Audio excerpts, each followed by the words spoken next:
नमस्कार दोस्तों, कैसे हैं आप लोग। आई होप आप लोग अच्छे होंगे और आपकी तैयारी भी बेहतरीन चल रही होगी। तो एनसीईआरटी पर आधारित बीपीएससी टीआरई 4 के लिए आज की हमारी पर्यावरण की क्लास स्टार्ट हो रही है।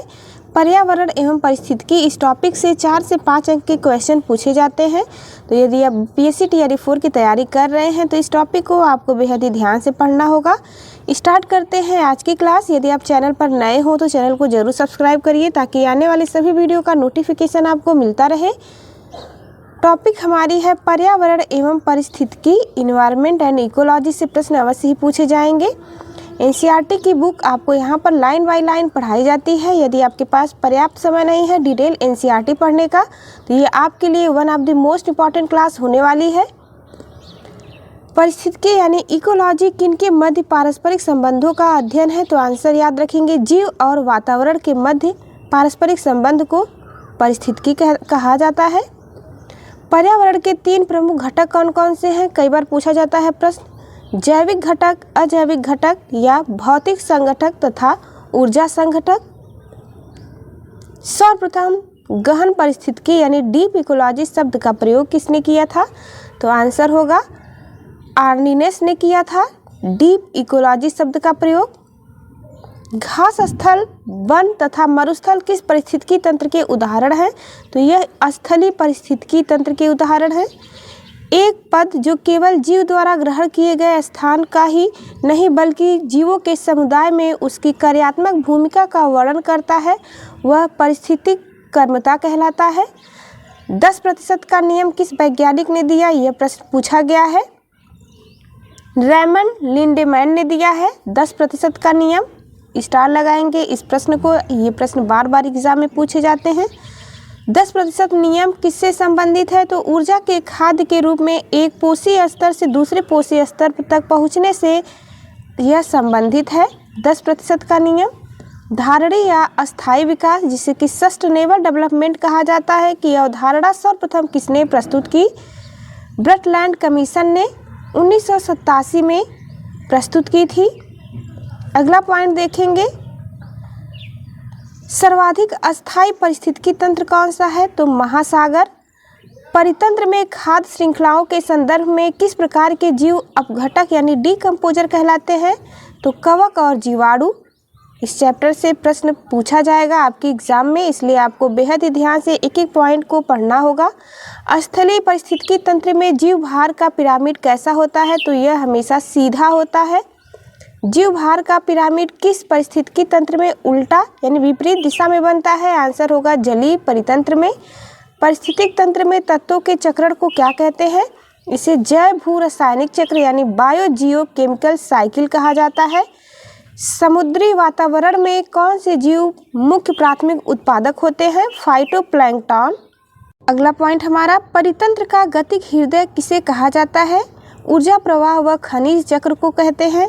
किस क्षेत्र के सभी जीवधारी तथा वातावरण में उपस्थित अजैव घटक संयुक्त रूप से किसका निर्माण करते हैं। आंसर है परितंत्र का। पारिस्थितिक तंत्र की ऊर्जा का प्रमुख स्रोत किसे माना जाता है। सौरिक विकिरण को माना जाता है यानी सोलर रेडिएशन को। मोस्ट इम्पॉर्टेंट पॉइंट, भारत में रामसर आर्द्रभूमियाँ जो कि 42 यहाँ पर दी गई हैं, इसका PDF आपको टेलीग्राम चैनल पर मिल जाएगा। चलिए मिलते हैं अगली टॉपिक से जिसका नाम है बायोम एवं जैव मंडल। बायोम एंड बायोस्फीयर से प्रश्न पूछे जाएंगे आपके एग्जाम में। स्टार्ट करते हैं। पृथ्वी पर पेड़ पौधे तथा जीव जंतुओं सहित सभी प्रमुख पारिस्थितिकी तंत्र क्या कहलाते हैं। तो ये सभी बायोम कहलाएंगे। पृथ्वी पर सबसे बड़ा बायोम कौन सा है। जलीय बायोम। सबसे कम जैव विविधता तथा जैव भार वाला बायोम कौन सा है। Tundra biome. बायोस्फीयर के अंतर्गत किन संघटकों को सम्मिलित किया जाता है। तो इसमें जैविक एवं अजैविक दोनों घटक को शामिल किया जाता है। कौन सा तंत्र किसी समुदाय के सभी जीवों के संबंध स्थापित करता है। तो फूड वेब कहेंगे इसे यानी खाद्य जाल। सभी उपभोक्ताओं में कौन सा गुण पाया जाता है। परपोषी गुण पाया जाता है। वे जातियाँ जो किसी समुदाय में प्रचुरता तथा जैव भार की अल्पता के बाद भी सामुदायिक अभिलक्षणों पर अपना प्रभाव दर्शाती हैं उसे कीस्टोन प्रजाति कहते हैं। कई बार एग्जाम में पूछा गया ये प्रश्न है। एबोनी तथा महोगनी वृक्ष किन वनों से संबंधित हैं? तो उष्णकटिबंधीय सदाबहार वनों से। साल, सागौन तथा शीशम किस बायोम के वृक्ष हैं? मानसूनी वन बायोम के वृक्ष हैं। किस बायोम की भूमि अम्लीय तथा अल्प खनिज वाली होती है? तो याद रखेंगे शंकुधारी वनों की। विषुवत रेखा से ध्रुव की ओर जाने पर पारिस्थितिकी उत्पादन पर क्या प्रभाव पड़ता है? पहले बढ़ता है, फिर यह घटता है। किस बायोम में सबसे कम तपांतर पाया जाता है? अयनवर्ती सदाबहारी वर्षा वन बायोम में सबसे कम तपांतर पाया जाता है। किस बायोम में प्राथमिक उत्पादकता सर्वाधिक होती है? तो विषुवतीय वन बायोम में। पर्यावरण से एक भी प्रश्न इस बुक से बाहर नहीं जाएगा, आपको इस बुक को अच्छे से तैयार कर लेना है पर्यावरण की दृष्टि से। विश्व का सर्वाधिक विक्षुब्ध पारिस्थितिकी तंत्र कौन सा माना जाता है? आंसर होगा मानसूनी बायोम। यूकेलिप्टस वृक्ष को पारिस्थितिकी शत्रु यानी इको इनेमी कहा जाता है। यह ऑस्ट्रेलिया महाद्वीप में बहुतायत में पाया जाता है। सागर जल के नितल यानी तलहटी में रहने वाले जीवों को कौन सी संज्ञा दी जाती है? इसे बेंथस कहते हैं। रेनडियर किस बायोम का जंतु है? टुंड्रा बायोम का जंतु है। अगला पॉइंट,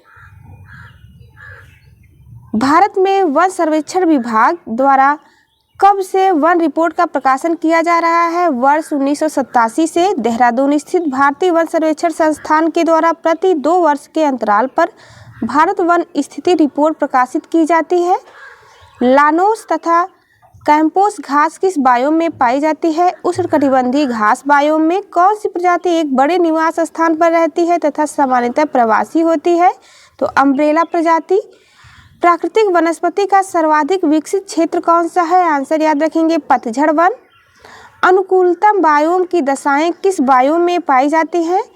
अयनवर्ती सदाबहारी वर्षा वन बायोम में।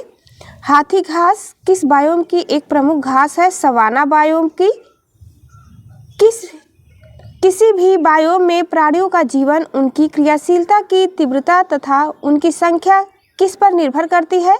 आंसर याद रखेंगे संरचना, सकल बायोमास तथा जातियों के संगठन पर निर्भर करती है यह। अगली पॉइंट, विश्व के किस बायोम को प्रमुख अन्न भंडार तथा दुग्ध व्यवसाय का केंद्र कहा जाता है? शीतोष्ण घास बायोम को कहते हैं। कीस्टोन प्रजातियां, इससे प्रश्न कई बार पूछा गया है।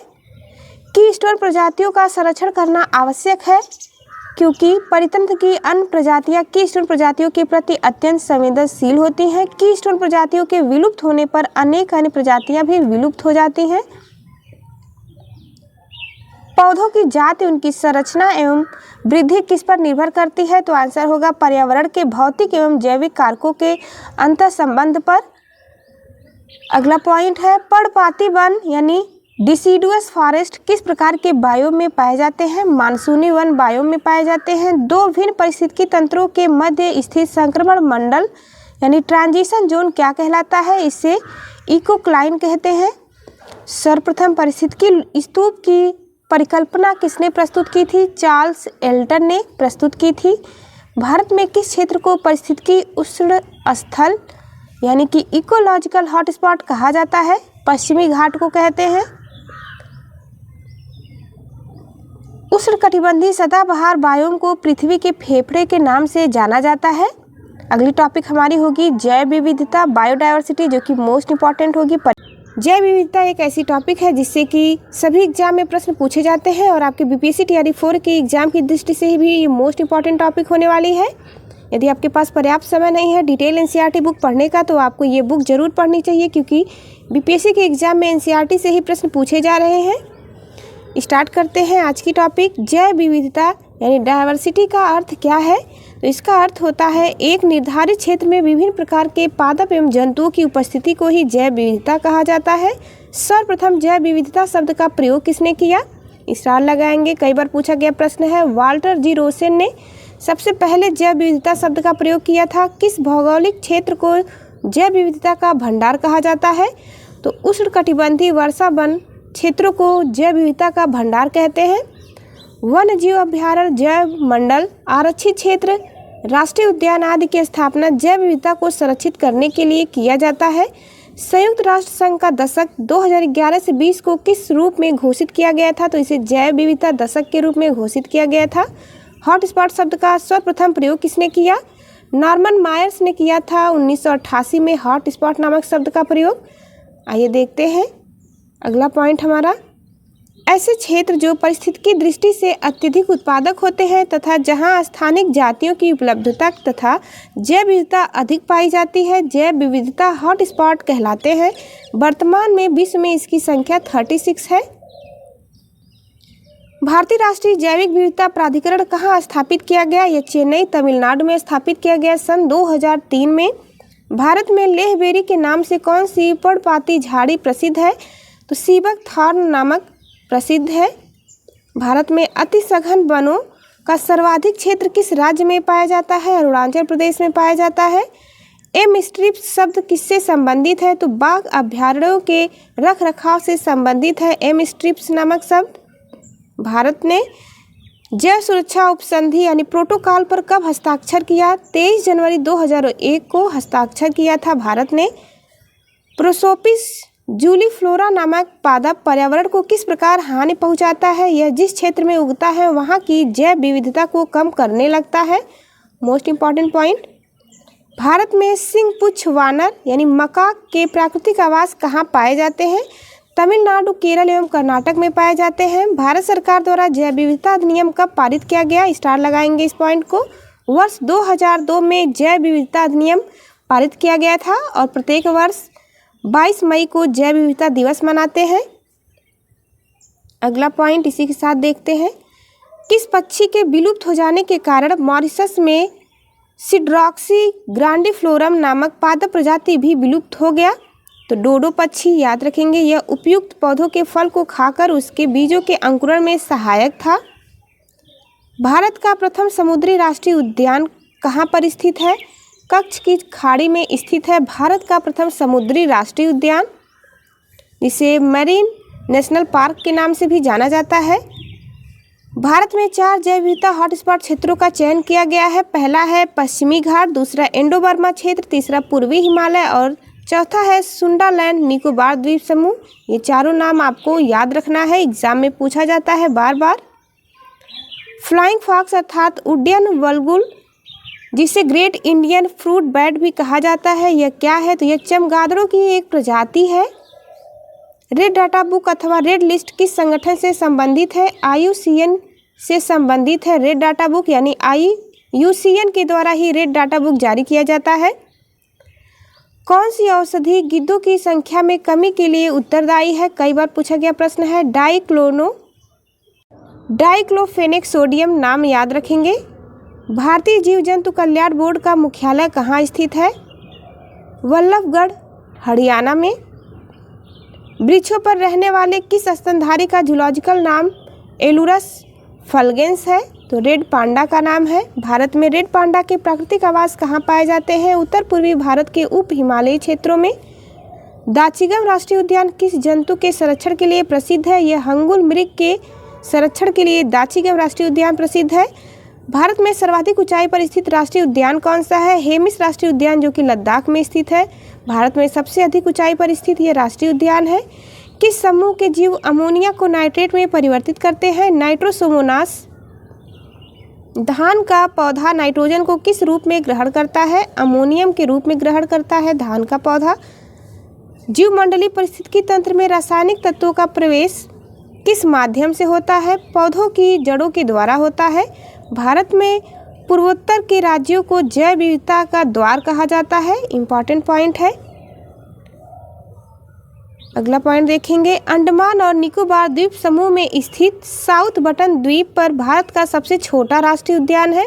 यदि प्रश्न पूछा जाए भारत का सबसे छोटा राष्ट्रीय उद्यान कहाँ पर स्थित है, तो यह अंडमान निकोबार में है, जिसका नाम है साउथ बटन।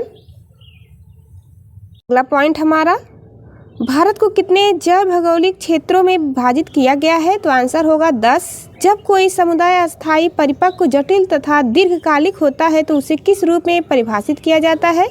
उसे क्लाइमैक्स कम्युनिटी यानी चरम समुदाय कहा जाता है। क्षेत्रफल की दृष्टि से भारत का सबसे बड़ा जैव मंडल आरक्षित क्षेत्र कौन सा है? मन्नार की खाड़ी। इंपॉर्टेंट पॉइंट, किस वृक्ष को कल्प वृक्ष की उपमा प्रदान की गई? नारियल को किया गया है। भारत में कौन सा राष्ट्रीय उद्यान पक्षियों के स्वर्ग के नाम से प्रसिद्ध है? केवलादेव राष्ट्रीय उद्यान, जो कि भरतपुर राजस्थान में स्थित है। केवलादेव राष्ट्रीय उद्यान से होकर कौन सी नदियां प्रवाहित होती हैं? बाणगंगा एवं गंभीरी नामक 2 नदियां प्रवाहित होती हैं। वनस्पति संरक्षण हेतु स्वस्थानिक संरक्षण पद्धति के अंतर्गत कौन सा स्थल सम्मिलित नहीं है? टीआरई 1 में यह प्रश्न पूछा गया था, मोस्ट इम्पॉर्टेंट। वानस्पतिक उद्यान यानी बॉटेनिकल गार्डन इसमें शामिल नहीं होता है। सीधे सीधे ऐसे ही प्रश्न आपके एग्जाम में बनते हैं, इसलिए यह one of the most important book है आपके लिए।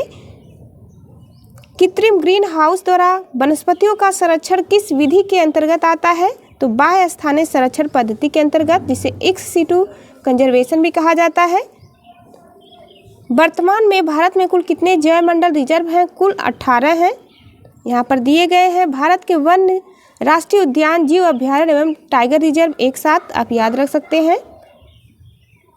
जम्मू कश्मीर में है दाचिगम नेशनल पार्क, सलीम अली और किश्तवाड़, ये तीनों याद रखेंगे, इम्पॉर्टेंट होगा। लद्दाख में हेमिस हाई नेशनल पार्क है। हरियाणा में है कालेसर सुल्तान।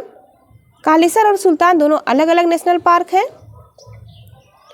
हिमाचल प्रदेश में है great Himalayan national park, Inder Kila, Kheer Ganga, Peen घाटी और सिम्बालबारा। उत्तराखंड में जिम कॉर्बेट नेशनल पार्क है, जो कि प्रथम राष्ट्रीय उद्यान है भारत का, जिसकी स्थापना 1936 में हुई थी। अगला उत्तराखंड में गंगोत्री, गोविंद पशु विहार, नंदा देवी, राजाजी नेशनल पार्क और फूलों की घाटी उत्तराखंड में स्थित है। कई बार ये प्रश्न पूछा गया है। राजस्थान में स्थित है केवलादेव, रणथंभौर, सरिस्का, मरुस्थली, मुकुंदरा हिल्स। गुजरात में स्थित है गिर नेशनल पार्क, मैरीन यानी कच्छ की खाड़ी, ब्लैक बक और वसंदा नामक। महाराष्ट्र में याद रखेंगे संजय गांधी, जो कि बोरीवली में स्थित है, पेच, तदोबा, गुगामल और नवगांव चांदौली याद रखेंगे। गोवा में है महावीर, जो कि इस बार टीआरई 3 में पूछा गया प्रश्न है। कर्नाटक में है राजीव गांधी, नागरहोल, मुंद्रेमुख, बनेरघट्टा, अंसी और बांदीपुर नेशनल पार्क। केरल में स्थित है अनाईमुड़ी, इराविकुलम, मथिकेटन 16, पराविकुलम 16, पेरियार और साइलेंट वैली नेशनल पार्क, ये केरल में स्थित है। केवलादेव साइबेरियन क्रेन नामक प्रवासी पक्षी का आश्रय स्थल है। वह मॉन्ट्रेक्स रिकॉर्ड में शामिल प्रथम राष्ट्रीय उद्यान है। अगला नेशनल पार्क देखेंगे तेलंगाना में सुब्रहानंद रेड्डी, महावीर हरिना वनस्थली, मुग्रावनी। तमिलनाडु में स्थित इंदिरा गांधी नेशनल पार्क, अन्नामलाई, मधुमलाई, पालनिक पहाड़ियाँ, गिंडी, मुकुर्थी, मन्नार की खाड़ी, ये सभी स्थित हैं तमिलनाडु में। आंध्र प्रदेश में स्थित नेशनल पार्क देखते हैं राजीव गांधी, पापीकोंडा, श्री वेंकटेश्वर। छत्तीसगढ़ में इंद्रावती, कांगेर घाटी, गुरु घासीदास छत्तीसगढ़ में स्थित है। ओडिशा में है सिमलीपाल और भीतरकनिका। पश्चिम बंगाल में स्थित है बुक्सा, गोरुमारा, नेओरा वैली, सिंगलीला, सुंदरवन, जालदापारा। त्रिपुरा में है क्लाउडेड लेपर्ड बाइसन। मिजोरम में स्थित है मुरलेन पवंगपुई, जो कि नीला पर्वत के नाम से जाना जाता है। मणिपुर में स्थित है केबुल लामजाओ सिरोही। नागालैंड में है इंटाकी। अरुणाचल प्रदेश में नामदफा नेशनल पार्क और माउलिंग है। असम में है डिब्रू साइखोवा, काजीरंगा, मानस, राजीव गांधी, ओरांग, नमेरी, रायमोना, देहिंग पटकाई, ये असम के मोस्ट इंपॉर्टेंट होंगे, आपको याद रखना है। सिक्किम में कंचनजंगा स्थित है। मेघालय में है बलफाक्रम, नाकरेक। झारखंड में बेतवा नेशनल पार्क है। बिहार में एकमात्र वाल्मीकि नेशनल पार्क। उत्तर प्रदेश में दुधवा नेशनल पार्क है। मध्य प्रदेश में है बांधवगढ़ फॉसिल, कान्हा माधव, इंदिरा प्रियदर्शनी, जो कि पेच के नाम से भी जाना जाता है, Panna tiger reserve, Sanjay Satpura Van Vihar, dinosaur और कूनो नेशनल पार्क। अंडमान निकोबार में स्थित है Campbell, Galathea, Mahatma Gandhi marine national park. उत्तरी बटन द्वीप, मध्य बटन द्वीप, Mount Harriet, Rani Jhansi marine और सैंडल पीक। प्रोजेक्ट टाइगर 1973 में, प्रोजेक्ट एलिफेंट 1992 में तथा इंडियन राइनो विजन सन 2020 जयमंडल आरक्षित क्षेत्र और वह किस राज्य में स्थित है तथा कब इसे शामिल किया गया है, यहाँ पर दिया गया है। तो आइए देखते हैं एक साथ। नीलगिरी सर्वप्रथम जयमंडल आरक्षित क्षेत्र है जो कि केरल, तमिलनाडु और कर्नाटक के राज्यों में फैला हुआ है और यह शामिल हुआ था सन 2000 में। मन्नार की खाड़ी तमिलनाडु में स्थित जैव आरक्षित क्षेत्र है जो कि 2001 में शामिल किया गया। सुंदरवन पश्चिम बंगाल में स्थित है, यह भी 2001 में शामिल किया गया। नंदा देवी आरक्षित क्षेत्र यह उत्तराखंड में है, सन 2004 में इसे शामिल किया। नौकरेक मेघालय में स्थित है, 2009 में शामिल किया गया है। पंचमढ़ी मध्य प्रदेश में स्थित है, 2009 में शामिल किया गया। सिमलीपाल उड़ीसा में है जो कि 2009 में शामिल हुआ। अमरकंटक अचानक मार ये मध्य प्रदेश छत्तीसगढ़ की सीमा पर है, 2012 में शामिल किया गया। ग्रेट निकोबार अंडमान निकोबार द्वीप समूह में स्थित है, 2013 में इसे शामिल किया गया। अगस्तमलाई ये तमिलनाडु में स्थित है जो कि 2016 में शामिल हुआ। कंचनजंगा सिक्किम में स्थित है, 2018 में शामिल किया गया। पन्ना टाइगर रिजर्व यह मध्य प्रदेश में है और यह 2020 में शामिल किया गया है। आगे के पॉइंट देखते हैं। इन्वायरमेंट के लिए ये आपकी एक one of the most important class होगी। इससे बाहर इन्वायरमेंट का कोई भी क्वेश्चन आपके एग्जाम में नहीं पूछा जाएगा, तो आप सबसे पहले एनसीईआरटी बुक को तैयार कर लीजिए। भारत में प्रथम जयमंडल आरक्षित क्षेत्र कहाँ स्थापित किया गया था, तो आंसर होगा नीलगिरी जो सन 2000 में। कार्टाजेना प्रोटोकॉल किससे संबंधित है, यह जैव सुरक्षा समझौता से संबंधित है। अगला पॉइंट है, किस प्रकार की जैव विविधता का उपयोग प्रजनन कार्यों में किया जाता है, अनुवांशिक विविधता। इसका राइट आंसर होगा। भारत को सर्वप्रथम किसने जैव भौगोलिक क्षेत्रों तथा जैव भौगोलिक प्रदेशों में विभाजित किया, रोजर और पनवार ने। अरीबादा क्या है, तो यह कछुओं की कुछ प्रजातियों की व्यापक घोंसला प्रक्रिया है। अगला पॉइंट, पर्यावरण संरक्षण हेतु वर्ष 1961 में स्थापित वर्ल्ड वाइड फंड का मुख्यालय कहाँ स्थित है, यह ओस्लो नॉर्वे में स्थित है। किस राज्य में सर्वाधिक संख्या में राष्ट्रीय पार्क स्थित है, सबसे अधिक राष्ट्रीय पार्क मध्य प्रदेश में है। अगला पॉइंट है, जैव सुरक्षा का कार्टाजेना प्रोटोकॉल किस केंद्रीय मंत्रालय द्वारा क्रियान्वित किया जाता है, पर्यावरण एवं वन मंत्रालय द्वारा। भारत का प्रथम national centre for marine biodiversity किस शहर में स्थित है, जामनगर गुजरात में। उड़ने वाली छिपकली जिसे ड्रैको कहा जाता है वह भारत में कहाँ पाई जाती है, पश्चिमी घाट के वनों में पाई जाती है। क्षेत्रफल की दृष्टि से भारत का सबसे बड़ा टाइगर रिजर्व कौन सा है, नागार्जुन सागर आंध्र प्रदेश।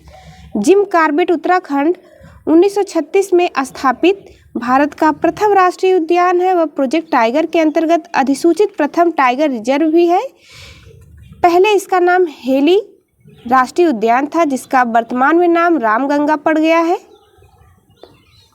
अगला पॉइंट, विश्व का कौन सा द्वीप केवल पक्षियों के लिए आरक्षित है, तो कजिन द्वीप सेशेल्स में यह स्थित है जो केवल पक्षियों के लिए आरक्षित क्षेत्र है। भारत में पक्षियों का प्रथम वर्णावरण कहाँ स्थापित किया गया, वेदांतंगल में तमिलनाडु में स्थापित किया गया था।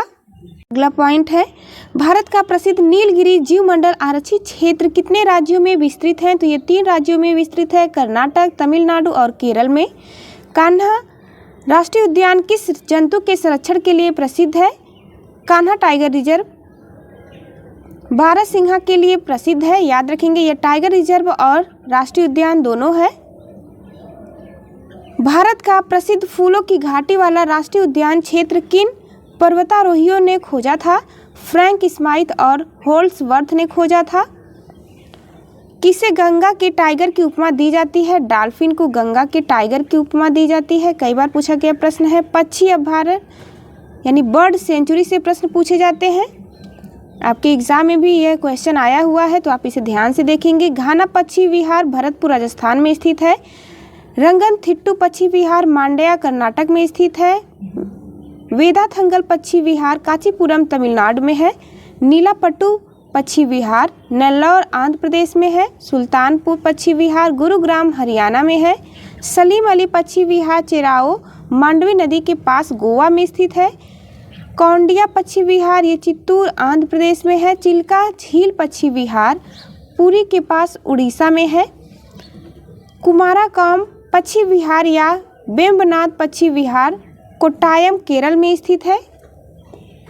एग्जाम की दृष्टि से मोस्ट इम्पॉर्टेंट होगा, याद रखेंगे सभी पॉइंट्स को। यूनेस्को ने वर्ष 1971 में अंतर सरकारी वैज्ञानिक कार्यक्रम के रूप में मानव एवं जैव मंडल कार्यक्रम प्रारंभ किया। जलवायु परिवर्तन, जो कि ट्रेंडिंग की बहुत ही इंपॉर्टेंट टॉपिक है, इससे प्रश्न अवश्य पूछे जाएंगे आपके एग्जाम में। स्टार्ट करते हैं। जलवायु परिवर्तन के प्रमुख कारण क्या है? तो ग्रीन हाउस गैसें, ओजोन परत का क्षरण तथा प्रदूषण प्रमुख कारण है क्लाइमेट चेंज के। ग्रीन हाउस गैस की संकल्पना किसने प्रस्तुत की थी? जोसेफ फोरियर ने की है। किस गैस की वैश्विक तापन विभव किन बातों पर निर्भर करती है? तो किसी भी गैस की वैश्विक तापन विभव उस गैस के अणुओं की दक्षता एवं उस गैस के वायुमंडलीय जीवन काल पर निर्भर करती है। प्राकृतिक रूप से पाई जाने वाली वह ग्रीन हाउस गैस कौन सी है जो सर्वाधिक ग्रीन हाउस प्रभाव उत्पन्न करती है? इसका राइट आंसर होगा जलवाष्प। एक एक पॉइंट आपके एग्जाम के लिए बहुत ही महत्वपूर्ण है। यदि आप इस बुक को कंप्लीट कर लेते हैं तो इससे बाहर एक भी प्रश्न नहीं जाएगा आपके एग्जाम में। वर्ष 2015 के पेरिस समझौते में ग्रीन हाउस गैस के उत्सर्जन को सीमित करने का लक्ष्य रखा गया है। इसके अंतर्गत ये लक्ष्य है कि 21वीं शताब्दी के अंत तक औसत वैश्विक तापमान में वृद्धि उद्योग पूर्व स्तर से 2 डिग्री सेल्सियस या यदि संभव हो तो 1.5 डिग्री सेल्सियस से अधिक न होने पाए। क्योटो प्रोटोकॉल किस वर्ष से प्रभावी हुआ? सन 2005 से। याद रखेंगे क्योटो प्रोटोकॉल। वह सर्वाधिक भंगुर पारिस्थितिकी तंत्र कौन सा है जो वैश्विक तापन का सबसे पहले प्रभावित होगा? तो आंसर इसका होगा आर्कटिक एवं ग्रीनलैंड हिमचादर। वायु में कार्बन डाइऑक्साइड की मात्रा बढ़ने से वायुमंडल के तापमान क्यों बढ़ जाते हैं? तो आंसर याद रखेंगे क्योंकि कार्बन डाइऑक्साइड सौर विकिरण के अवरक्त अंश को अवशोषित करती है, जिसके कारण तापमान बढ़ जाता है। मीथेन गैस के उत्सर्जन के प्रमुख प्राकृतिक स्रोत कौन से हैं? आर्द्र भूमि, समुद्र और हाइड्रेट्स।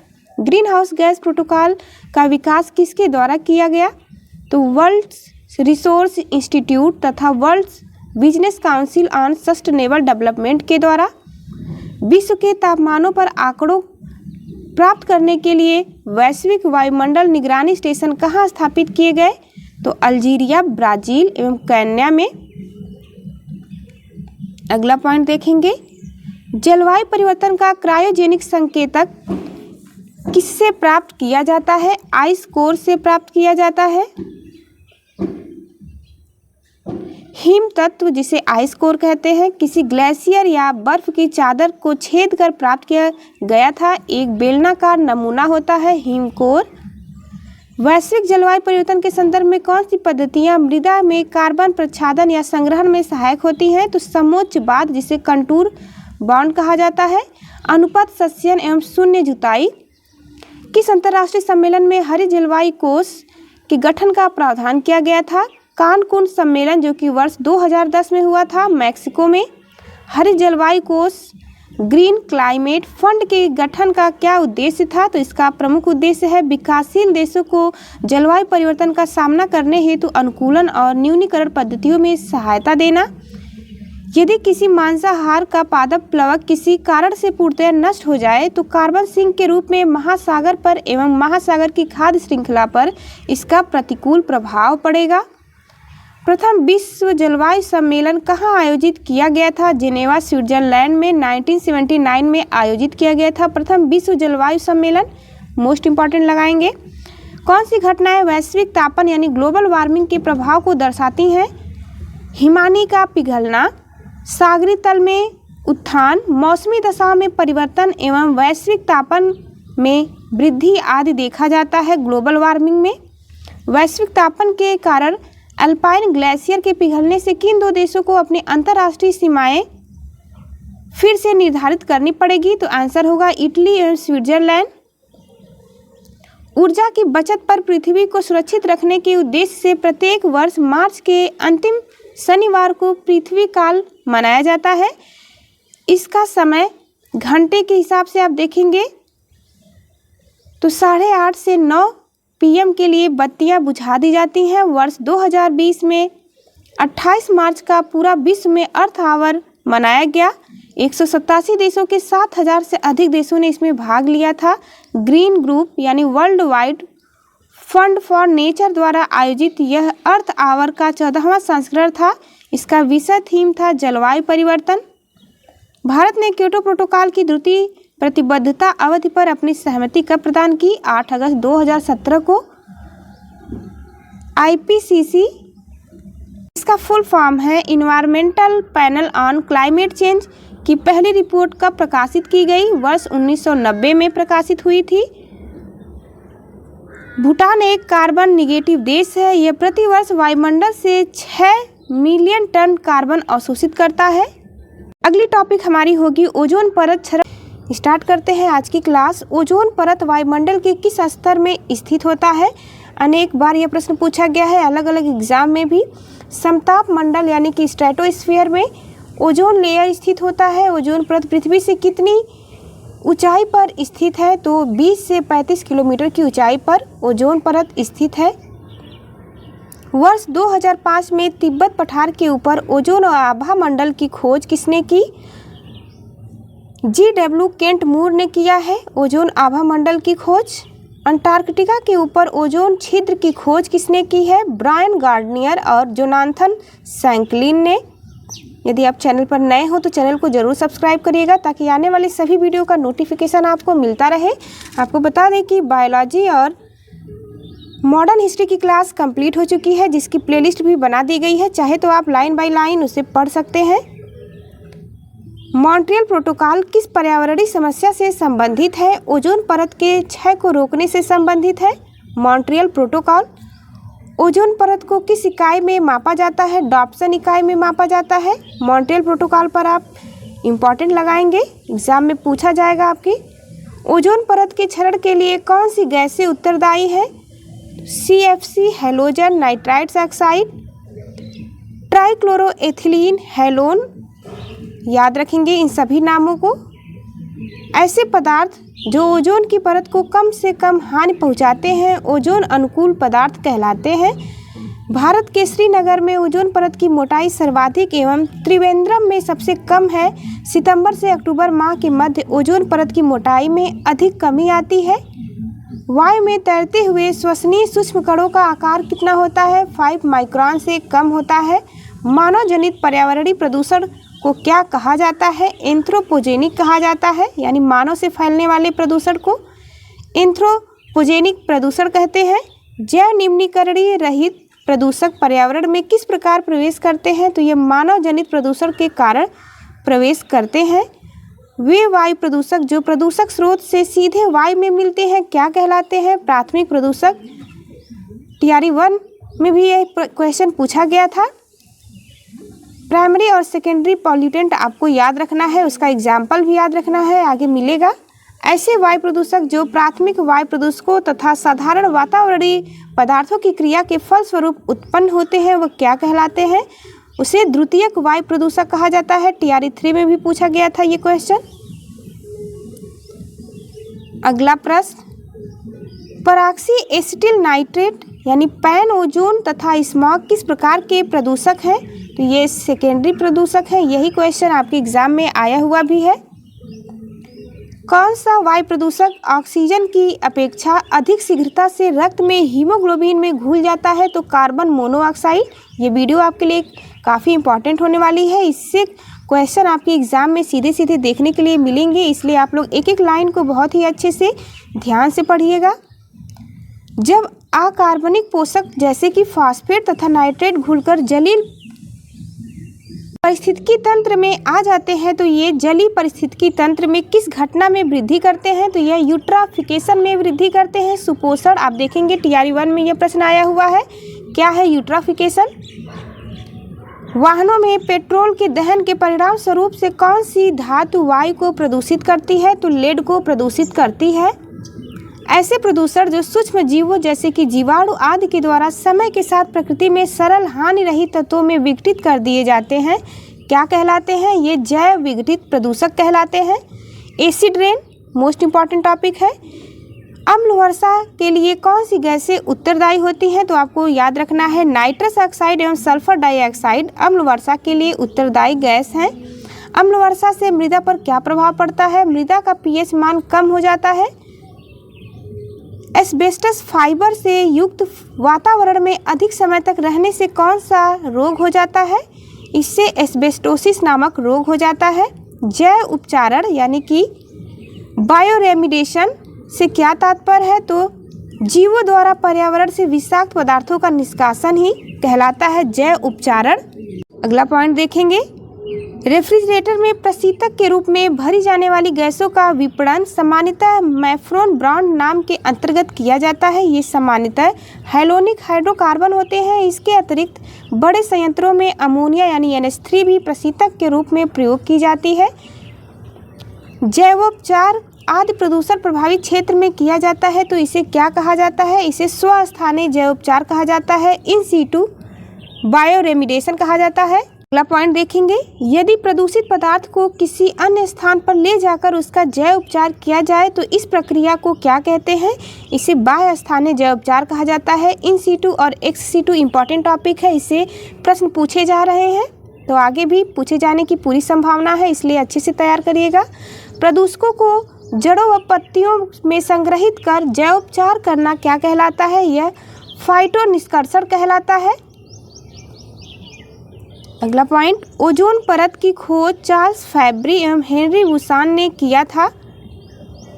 चेरनोबिल जो कि यूक्रेन में स्थित है, चेरनोबिल में स्थित परमाणु केंद्र में नाभिकीय दुर्घटना कब हुई थी? तो ये 26 अप्रैल 1986 को दुर्घटना हुई थी। प्रदूषक और उसके दुष्प्रभाव याद रखने हैं आपको, एग्जाम में सीधे सीधे इससे प्रश्न पूछे जाते हैं। कार्बन मोनोऑक्साइड ये श्वास संबंधित रोग होता है, इससे नाइट्रोजन ऑक्साइड यह केंद्रीय तंत्रिका तंत्र संबंधी समस्याएं उत्पन्न करता है। धूल के कण यकृत और वृक्क को क्षति पहुंचाते हैं। सीसा कैंसर का प्रमुख कारक बनता है। भारत में कौन सी नदी अपने प्रदूषकों के कारण जैविक मरुस्थल कहलाती है? मोस्ट इम्पॉर्टेंट दामोदर नदी। अनेक बार यह प्रश्न पूछा गया है। दामोदर नदी अपने प्रदूषकों के कारण जैविक मरुस्थल कहलाती है। पेयजल में नाइट्रेट की मात्रा अधिक होने से बच्चों में कौन सा रोग हो जाता है? ब्लू बेबी सिंड्रोम एवं मिथेनोग्लोबिनिया रोग होता है।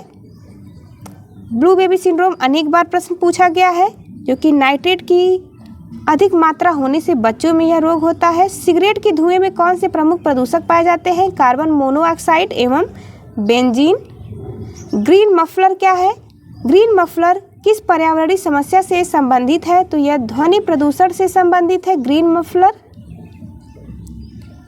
मफलर को कम करने के लिए प्लांट लगाए जाते हैं सड़कों के किनारे, आप देखते होंगे, जिससे कि ध्वनि प्रदूषण कम हो। अधूरे प्रज्वलन के कारण कार से कौन सी गैस निकलती है? Carbon monoxide. पॉलीथीन की थैलियों को नष्ट क्यों नहीं किया जा सकता? पॉलीमर से निर्मित होने के कारण पॉलीथीन की थैलियों को नष्ट नहीं किया जा सकता। भोपाल गैस त्रासदी में यूनियन कार्बाइड फैक्ट्री में किस गैस का रिसाव हुआ था? Methyl isocyanate. ये सभी एक एक पॉइंट बेहद ही इंपॉर्टेंट है आपके एग्जाम के लिए। इन्वायरमेंट से सीधे सीधे इससे प्रश्न बन रहे हैं। अगला पॉइंट, इंसिनरेटर्स का प्रयोग किस लिए किया जाता है? तो इसका प्रयोग कूड़े कचरे को जलाने के लिए करते हैं। भारत में जल प्रदूषण निवारण तथा नियंत्रण अधिनियम किस वर्ष लागू किया गया था? वर्ष 1974 में लागू हुआ था। कौन सा ईंधन न्यूनतम वायु प्रदूषण करता है? हाइड्रोजन, जो कि वर्तमान में इसे प्रयोग में लाया जा रहा है। सुपरसोनिक जेट विमानों से निकलने वाली कौन सी गैस ओजोन परत को क्षति पहुंचाती है? Nitrogen oxide. पार्थेनियम जिसे गाजर घास कहा जाता है के पराग कणों से कौन सा रोग होता है? चर्म रोग एवं दमा होता है। पार्थेनियम पराग कणों से याद रखेंगे। लाइकेंस किस प्रकार के प्रदूषण से सबसे अच्छे संकेतक होते हैं? तो लाइकेंस वायु प्रदूषक के सबसे अच्छे संकेतक होते हैं, क्योंकि जहाँ पर वायु प्रदूषण अधिक होती है लाइकेन वहाँ पर नष्ट हो जाते हैं। नाभिकीय ऊर्जा के उपयोग के लिए किस प्रकार का प्रदूषण होता है? तो नाभिकीय ऊर्जा के उपयोग से उसमें प्रदूषण होता है, जिसे थर्मल पॉल्यूशन कहा जाता है। अगला पॉइंट देखेंगे, इटाई रोग किस धातु के कारण होता है? कैडमियम के कारण। आप सभी रोगों को याद रखेंगे। ब्लू बेबी सिंड्रोम नाइट्रेट के कारण होता है, इटाई कैडमियम के कारण। सीसा रहित पेट्रोल में उचित ऑक्टेन मान प्राप्त करने के लिए क्या मिलाया जाता है? बेंजीन टॉल्यून और जाइलिन मिलाया जाता है। ऑक्टेन से पेट्रोल की शुद्धता की जांच की जाती है, याद रखेंगे। बेंजीन के कारण कौन सा रोग होने की संभावना है? रक्त कैंसर बेंजीन के कारण होता है। सिलिकोसिस एवं एस्बेस्टोसिस नामक रोग किस प्रकार की धूल कणों से होता है? तो सिलिका से सिलिकोसिस होगा और एस्बेस्टस से एस्बेस्टोसिस नामक रोग होता है, जो कि यह धूल कणों से होने वाले रोग हैं। भूमिगत जल को प्रदूषित करने वाले प्रमुख प्रदूषक तत्व कौन से हैं? आर्सेनिक और फ्लोराइड। कोयला उद्योग में संलग्न व्यक्तियों को सामान्यतया कौन सा रोग हो जाता है? न्यूमोकोनियासिस नामक रोग होता है कोयला उद्योग में संलग्न व्यक्तियों को। भारत में प्रायः सभी अपमार्जकों में किस पदार्थ की अधिकता पाई जाती है? फास्फेट की अधिकता पाई जाती है सभी अपमार्जक में। किस उद्योग में संलग्न लोगों को बिसिनोसिस रोग से ग्रस्त हो जाने का जोखिम रहता है? तो कपड़ा उद्योग में। जल में कार्बन यौगिकों का मापन सामान्यतः किस पद्धति से किया जाता है? क्रोमैटोग्राफी के द्वारा कार्बन यौगिकों का मापन किया जाता है। ब्लैक फुट क्या है? तो ब्लैक फुट नामक रोग किस कारण से होता है? अनेक बार ये प्रश्न बना है एग्जाम में। पेयजल में आर्सेनिक की अधिकता के कारण होता है। अब बीपीएससी टीआरई 4 के साथ ही यदि अन्य किसी भी एग्जाम की तैयारी कर रहे हैं तो यह बुक आपके लिए मोस्ट इम्पॉर्टेंट है। किस पादप को जलीय विषाक्त पदार्थों के अवशोषक के रूप में जाना जाता है? तो जलकुंभी को। ग्लोबल वार्मिंग के फलस्वरूप जलवायु में होने वाले परिवर्तन का मापन कैसे किया जाता है? रेडियो सक्रिय फोर्सिंग के द्वारा किया जाता है। जीरोडर्मा पिगमेंटेशन नामक रोग किस प्रकार के विकिरण के प्रति संवेदनशील व्यक्तियों को होता है? परावैंगनी विकिरण से। आगे हम देखेंगे प्रमुख वायु प्रदूषक और उससे ये कौन से अंग को प्रभावित करते हैं। सीधे सीधे प्रश्न इससे बनते हैं। एस्बेस्टस धूल जो कि फेफड़े को प्रभावित करता है। सीसा यानी लेड हमारे मस्तिष्क को प्रभावित करता है। पारा उदर को प्रभावित करता है और कार्बन मोनोऑक्साइड रक्त वाहिकाओं को प्रभावित करता है, जिससे कि कार्बन मोनोऑक्साइड इसे दम घोटू गैस भी कहते हैं। इंडोर वायु प्रदूषण की सर्वाधिक महत्वपूर्ण प्रदूषक रेडान गैस है। इससे फेफड़े का कैंसर एवं रक्त कैंसर होता है। अगला पॉइंट हमारा होगा पर्यावरणीय संस्थाएं एवं संगठन। क्लास यदि आप चैनल पर नए हो तो चैनल को जरूर सब्सक्राइब करिए ताकि आने वाली सभी वीडियो का नोटिफिकेशन आपको मिलता रहे। एक तरफ आपको दिया गया है प्रमुख संगठन और उसे स्थापित करने का उद्देश्य क्या है, तो चलिए देखते हैं। संयुक्त राष्ट्र पर्यावरण कार्यक्रम जो कि मोस्ट इम्पॉर्टेंट है, कई बार इससे प्रश्न पूछा गया है। यूनाइटेड नेशन इन्वायरमेंटल प्रोग्राम जिसका फुल फॉर्म है और शॉर्ट में पूछा जाता है यूएनईपी का फुल फॉर्म, तो बहुत ही अच्छे से आपको ध्यान रखना है। यूनाइटेड नेशन इन्वायरमेंट प्रोग्राम जिसकी स्थापना 1972 में हुई थी। इसमें कुल सदस्य देश शामिल हैं 193, जिसका मुख्यालय नैरोबी केन्या में स्थित है। इसे स्थापित करने का प्रमुख उद्देश्य क्या था? तो वैश्विक एवं क्षेत्रीय राष्ट्रीय पर्यावरण परिस्थितियों एवं प्रवृत्तियों का आकलन करना एवं राष्ट्रीय पर्यावरणीय उपकरण विकसित करना प्रमुख उद्देश्य है। सेकंड संगठन देखेंगे IUCN जिसका फुल फॉर्म है international union for conservation of nature, जिसकी स्थापना अक्टूबर 1948 में हुई। इसका मुख्यालय ग्लैंड स्विट्जरलैंड में है। इसे स्थापित करने का प्रमुख उद्देश्य क्या था? तो यह प्रकृति संरक्षण तथा प्राकृतिक संसाधनों के सतत उपयोग के क्षेत्र में कार्य करता है। IUCN के द्वारा रेड डाटा बुक भी जारी किया जाता है। अगला पॉइंट, वन्य पादप एवं जंतुओं की संकटापन्न प्रजातियों के व्यापार पर अंतर्राष्ट्रीय अधिसमय या वाशिंगटन कन्वेंशन स्थापना वर्ष 1973 में किया गया था, जिसका मुख्यालय जिनेवा स्विट्जरलैंड में है। इसे स्थापित करने का प्रमुख उद्देश्य है, इसका उद्देश्य यह सुनिश्चित करना है कि वन्य जीवों एवं पादपों का अंतर्राष्ट्रीय व्यापार उनकी उत्तरजीविता के लिए संकट उत्पन्न न करे।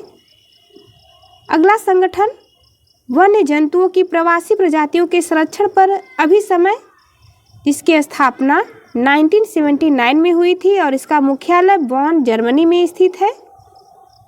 इसे स्थापित करने का उद्देश्य था यह अभिसमय प्रवासी पशु पक्षियों के संरक्षण के लिए वैश्विक मंच प्रदान करता है। अगला है विश्व वन्यजीव कोष, जिसे WWF कहा जाता है, world wide fund for nature. कई बार एग्जाम में पूछा गया है। स्थापना वर्ष इसका 1961 है और मुख्यालय ग्लैंड स्विट्जरलैंड में स्थित है, जिसका उद्देश्य है यह पर्यावरण संरक्षण, शोध एवं पुनर्स्थापना के लिए कार्य करता है। बर्ड लाइफ इंटरनेशनल की स्थापना 1922 में हुई थी। मुख्यालय है कैम्ब्रिज, यूके में। प्रमुख उद्देश्य इसे स्थापित करने का था। यह पक्षियों एवं उनके आवासों का संरक्षण करके वैश्विक जैव विविधता का संरक्षण करता है। अगला संगठन वर्ल्ड इंस्टीट्यूट, जिसकी स्थापना 1974 में हुई थी। मुख्यालय है वाशिंगटन, डीसी। इसका उद्देश्य पौष्टिक भोजन एवं नवीकरणीय ऊर्जा तथा सार्वभौमिक पहुंच सुनिश्चित करना है। ग्रीन पीस स्थापना हुई थी 1971 में। मुख्यालय एम्स्टर्डम, नीदरलैंड में स्थित है। यह वैश्विक पर्यावरणीय मुद्दों जैसे कि जलवायु परिवर्तन, नवीनीकरण, आनुवंशिक अभियांत्रिकी आदि पर ध्यान केंद्रित करता है। वेटलैंड इंटरनेशनल की स्थापना वर्ष 1995 में हुआ था। मुख्यालय है वेंजिनिन, नीदरलैंड में। इसका उद्देश्य था यह आर्द्र भूमियों के क्षरण को रोकने एवं नष्ट आर्द्र भूमियों को पुनः पूर्वावस्था में लाने के लिए कार्य करता है। Wetlands international. अगला संगठन है रॉटरडम कन्वेंशन, जो कि स्थापना इसका हुआ 1998 में। मुख्यालय है रॉटरडम, नीदरलैंड में। प्रमुख उद्देश्य इसका याद रखेंगे। इसका उद्देश्य मानव स्वास्थ्य एवं पर्यावरण को हानिकारक प्रभाव से सुरक्षा हेतु पक्षकार राष्ट्रों के मध्य हानिकारक अपशिष्टों के अंतर्राष्ट्रीय के संबंध में व्यापार पर सहकारी प्रयासों पर बल देना है। स्टॉकहोम सम्मेलन 2001 में इसकी स्थापना हुई थी। मुख्यालय स्टॉकहोम, स्वीडन में स्थित है। प्रमुख उद्देश्य देख लेते हैं। यह अनवरत जैविक प्रदूषकों के प्रयोग को समाप्त करने अथवा उन पर प्रतिबंध लगाने के लिए कार्य करता है। इन्वायरमेंट के हम मिसलेनियस प्रश्नों को देखेंगे। ये वीडियो आपके लिए मोस्ट इम्पॉर्टेंट होगी ईवीएस के लिए, क्योंकि इससे प्रश्न जो कि मोस्ट इम्पॉर्टेंट होते हैं उन्हीं को यहाँ पर शामिल किया जाता है। स्टार्ट करते हैं। पग मार्क तकनीकी का प्रयोग किस लिए किया जाता है? तो यह वन्य जंतुओं की जनसंख्या के आकलन के लिए पग मार्क तकनीकी का प्रयोग करते हैं। एजेंडा 21 का संबंध किससे है? सतत विकास से है, जो कि रियो डी जेनेरियो के पृथ्वी सम्मेलन 1992 में प्रस्तुत हुआ था। इको मार्क क्या होता है? इको मार्क यह पर्यावरण अनुकूलन उत्पादों को भारतीय मानक ब्यूरो द्वारा प्रदान किया जाता है। यह एक प्रमाणन चिन्ह होता है। इको मार्क अनेकों बार यह प्रश्न एग्जाम में पूछा गया है। ग्लोबल 500 पुरस्कार किस क्षेत्र में विशेष उपलब्धियों हेतु दिया जाता है? तो यह पर्यावरण संरक्षण के क्षेत्र में दिया जाता है ग्लोबल 500 पुरस्कार। बॉक्स में दिए गए पॉइंट बेहद ही महत्वपूर्ण होते हैं। ग्लोबल 500 पुरस्कार वर्ष 1987 में संयुक्त राष्ट्र पर्यावरण कार्यक्रम यानी कि UNEP द्वारा स्थापित किया गया था। वर्ष 1987 में अनिल अग्रवाल इन्होंने भारत की पर्यावरणीय स्थिति रिपोर्ट 1982 प्रस्तुत की थी, तथा वर्ष 2003 में डॉक्टर बिंदेश्वर पाठक, जो कि सुलभ इंटरनेशनल के संस्थापक हैं, इनको यह पुरस्कार प्रदान किया गया था। किस देश में प्रत्येक माह के अंतिम शनिवार को राष्ट्रीय स्वच्छता दिवस मनाया जाता है? सिएरा लियोन में मनाया जाता है प्रत्येक माह के अंतिम शनिवार को राष्ट्रीय स्वच्छता दिवस। किस पर्यावरण कार्यकर्ता को वृक्ष मानव कहा जाता है? तो चंडी प्रसाद भट्ट को, जो कि चिपको आंदोलन से संबंधित व्यक्ति हैं। राजीव गांधी पर्यावरण पुरस्कार किस लिए प्रदान किया जाता है? यह स्वच्छ प्रौद्योगिकी एवं विकास के क्षेत्र में योगदान के लिए प्रदान किया जाने वाला पुरस्कार है। राष्ट्रीय पर्यावरण इंजीनियरिंग शोध संस्थान यानी कि इसे नीरी कहा जाता है शॉर्ट फॉर्म में, कहाँ स्थित है? यह नागपुर में स्थित है। ईवीएस के लिए ये वीडियो आपके लिए मोस्ट इम्पॉर्टेंट होगी। यदि आप 4 वीडियो देख लेते हैं ईवीएस की, तो इससे बाहर एक भी प्रश्न आपका नहीं जाएगा। बहुत ही कम समय में इस बुक को आप तैयार करके एक बेहतर स्कोर प्राप्त कर सकते हैं। अगला पॉइंट देखेंगे। पेरियार गेम अभ्यारण्य केरल में किस लिए प्रसिद्ध है? तो यह बाघों के लिए प्रसिद्ध है। Indian institute of ecology and environment कहाँ अवस्थित है? यह नई दिल्ली में स्थित है। Indian institute of ecology and environment. Bharat सरकार द्वारा किस वर्ष केंद्रीय गंगा प्राधिकरण का गठन किया गया? वर्ष 1982 में इसका गठन हुआ है। कई बार पूछा गया प्रश्न है। इसके एक एक पॉइंट बेहद ही इंपॉर्टेंट होंगे, इसलिए आपको कोई भी पॉइंट मिस नहीं करना है। बार बार इसे आपको रिवीजन के थ्रू याद रखना है। भारत की जलवायु परिवर्तन पर प्रथम राष्ट्रीय कार्य योजना कब प्रकाशित हुई? वर्ष 2008, याद रखेंगे। भारतीय वन्यजीव संस्थान कहाँ स्थित है? देहरादून, उत्तराखंड में स्थित है भारतीय वन्यजीव संस्थान। हरित अर्थव्यवस्था में हरित जीडीपी की संकल्पना प्रस्तुत करने वाला प्रथम देश कौन सा है? राइट आंसर होगा चीन। पारिस्थितिकी अस्थायी मितव्ययिता है, यह किस आंदोलन का नारा था? यह चिपको आंदोलन का नारा है। अगला पॉइंट देखेंगे, राष्ट्रीय कृषि वानिकी अनुसंधान केंद्र कहाँ स्थित है? झांसी, उत्तर प्रदेश में स्थित है। अमृता देवी स्मृति पुरस्कार किस लिए दिया जाता है? तो वन एवं वन्य जीवों की सुरक्षा हेतु किए गए कार्यों के लिए दिया जाता है। कौन सा जंतु विश्व वन्य जीव कोष का शुभंकर है? तो यह है पांडा। अगला पॉइंट, पृथ्वी विज्ञान मंत्रालय के गठन से पूर्व इस मंत्रालय का नाम क्या था? महासागर विकास मंत्रालय इसका पूर्व नाम था। यमुना एक्शन प्लान औपचारिक रूप से कब प्रारंभ किया गया था? वर्ष 1993 में। सासाकावा पुरस्कार किस क्षेत्र में प्रदान किया जाता है? तो ये पर्यावरण संरक्षण एवं प्रबंधन के क्षेत्र में सासाकावा नामक पुरस्कार प्रदान किया जाता है। कुछ आंदोलन यहाँ पर दिए गए हैं जो कि एग्जाम में आपके बार बार पूछे जाते हैं और उनसे संबंधित व्यक्तियों के नाम। इससे प्रश्न आने की पूरी संभावना है क्योंकि प्रीवियस ईयर में ये प्रश्न पूछे गए हैं। चिपको आंदोलन से संबंधित व्यक्ति हैं सुंदरलाल बहुगुणा, गौरा देवी, चंडी प्रसाद भट्ट। नर्मदा बचाओ आंदोलन से संबंधित है मेधा पाटकर, बाबा आमटे। मैती आंदोलन से संबंधित हैं कल्याण सिंह रावत और बिश्नोई आंदोलन से संबंधित हैं संत जाभोजी और अमृता देवी बिश्नोई। अगला पॉइंट देखेंगे, प्रथम पृथ्वी शिखर सम्मेलन कहाँ आयोजित किया गया था? रियो डी जेनेरियो, ब्राजील में आयोजित हुआ था। यह 1992 में। अंतर्राष्ट्रीय सौर गठबंधन का प्रथम शिखर सम्मेलन किस शहर में आयोजित हुआ था? नई दिल्ली में आयोजित हुआ 2018 में। कृषि वैज्ञानिक MS स्वामीनाथन को UNEP द्वारा फादर ऑफ इकोनॉमिक इकोलॉजी की उपाधि दी गई है। अगला देखेंगे, अंतर्राष्ट्रीय पर्यावरणीय सम्मेलन एवं संधियां कौन कौन सी हुई हैं जो कि एग्जाम में बार बार पूछी जाती हैं, उन्हीं को यहाँ पर शामिल किया गया है। तो आपको एक एक पॉइंट को बहुत ही अच्छे से देखना है। स्टार्ट करते हैं। सम्मेलन वर्ष और निर्णय क्या हुआ यहाँ पर दिया गया है। अंतर्राष्ट्रीय मानव पर्यावरण सम्मेलन जो कि स्टॉकहोम सम्मेलन ये पर्यावरण का मैग्ना कार्टा कहलाता है, वर्ष 1972 में हुआ। निर्णय इसमें क्या लिया गया? तो संयुक्त राष्ट्र पर्यावरण कार्यक्रम यानी कि UNEP की स्थापना की गई। 5 जून को पर्यावरण दिवस मनाने का निर्णय लिया गया और मानव विकास और पर्यावरण के मध्य संघर्ष को कम करने के दिशा निर्देश यहाँ पर प्रथम प्रयास किया गया। अगला पॉइंट देखेंगे, हेलांस्की सम्मेलन जो कि 1974 में हुआ है, सामुद्रिक पर्यावरण की सुरक्षा के लिए हेलांस्की सम्मेलन हुआ। अगला है लंदन सम्मेलन जो कि 1975 में हुआ है। समुद्र में कचरे के निस्तारण का प्रतिषेध किया गया इस सम्मेलन के तहत। यूरोपीय वन्यजीव व प्राकृतिक निवास क्षेत्र संरक्षण सम्मेलन 1979 में हुआ, प्रजाति संरक्षण की बात की गई इसमें। वियना सम्मेलन स्टार लगाएंगे 1985 में हुआ है, ओजोन परत का संरक्षण के लिए इसमें प्रावधान किया गया।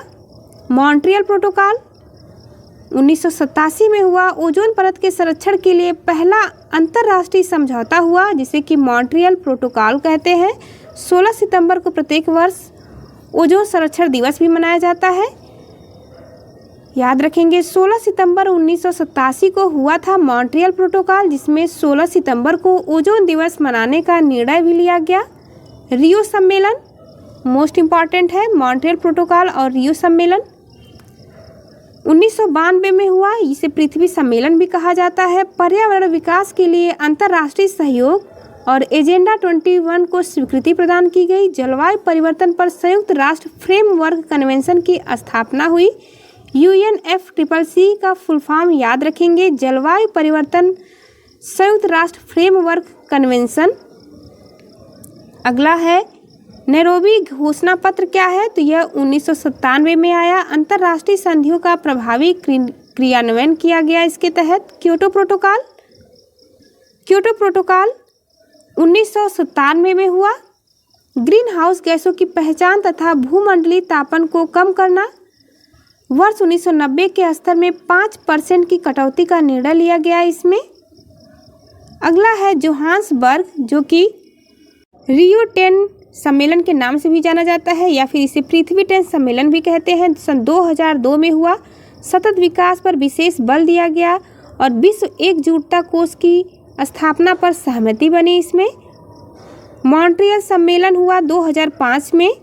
विकसित देशों द्वारा वर्ष 2012 तक ग्रीन हाउस गैसों के उत्सर्जन को कम कर वर्ष 1990 के स्तर तक लाना इसमें लक्ष्य रखा गया। नुआ दुआ सम्मेलन क्या है? नूसा दुआ याद रखेंगे, जो कि बॉली रोड मैप के नाम से भी जाना जाता है। नूसा दुआ सम्मेलन 2007 में हुआ। ग्रीन हाउस गैसों के उत्सर्जन की दर को वर्ष 2050 तक तथा वर्ष 2000 तक के स्तर पर लाने का प्रस्ताव पारित हुआ। अगला देखेंगे कोपेनहेगन सम्मेलन, जो कि पोस्ट क्योटो प्रोटोकॉल के नाम से भी जाना जाता है। सन 2009 में हुआ। इसका प्रमुख उद्देश्य देखेंगे विकसित और औद्योगिक राष्ट्रों द्वारा वर्ष 2020 तक ग्रीन हाउस गैसों के उत्सर्जन में कटौती का प्रावधान हुआ। कम कार्बन अर्थव्यवस्था की परिकल्पना यहाँ पर प्रस्तुत की गई। कानकुन सम्मेलन हुआ है 2010 में, जो कि हरित जलवायु कोष यानी ग्रीन क्लाइमेट फंड स्थापित करने का निर्णय लिया गया। अगला देखेंगे डरबन सम्मेलन क्या है, जिसे COP 17 के नाम से जाना जाता है। 2011 में हुआ COP 17। डरबन प्लेटफॉर्म के अंतर्गत ग्रीन क्लाइमेट फंड की संकल्पना प्रस्तुत की गई। दोहा सम्मेलन COP 18 के नाम से इसे जाना जाता है। 2012 में हुआ। क्लीन डेवलपमेंट मैकेनिज्म यानी कि CDM के मैकेनिज्म के अंतर्गत प्रदूषण कम करने का प्रयास किया गया। रियो 20 सम्मेलन या पृथ्वी 20 सम्मेलन के नाम से भी जाना जाता है, 2012 में हुआ था।